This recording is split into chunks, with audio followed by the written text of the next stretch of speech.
সবাইকে শুভেচ্ছা। আমি ফেরদৌস। আমি বর্তমানে রয়েছি বরিশালের উজিরপুর উপজেলায়। আর উজিরপুর উপজেলার চ্যাংগরিয়া গ্রাম এটা, আর এটার ইউনিয়নের নাম হলো গুঠিয়া। তো সেই ইউনিয়নের নাম অনুযায়ী কিন্তু বেশিরভাগ এই মসজিদটি পরিচিত। এটার নাম হলো বাইতুল আমান জামে মসজিদ, যা এস সান্টু সাহেব, সারফুদ্দিন সান্টু সাহেব কিন্তু এই মসজিদের নির্মাতা।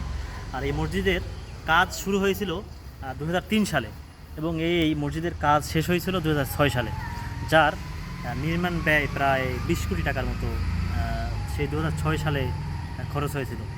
এই মসজিদে আমরা আসছি। মসজিদটা কিন্তু খুবই সুন্দর একটা মসজিদ, এক প্রকার মনোমুগ্ধকর, দেখে চোখ জুড়িয়ে যায় এমনই এক মসজিদ।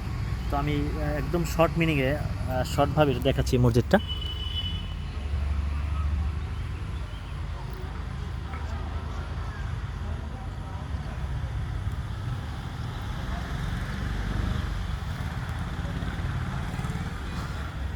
এটাই হলো মসজিদের যে প্রধান, যে মসজিদের যে জায়গাটা সেটাই হলো এইটা। আর এর আশপাশে যেগুলো করা হয়েছে এগুলো সাধারণত সৌন্দর্য বর্ধনের জন্যই করা হয়েছে।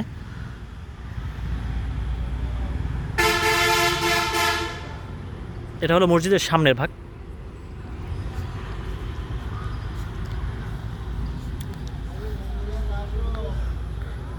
আর এই মসজিদের পাশ দিয়েই কিন্তু চলে গেছে যেটা উজিরপুরের যে মেইন যে রাস্তাটা, মহাসড়কটা, যেটা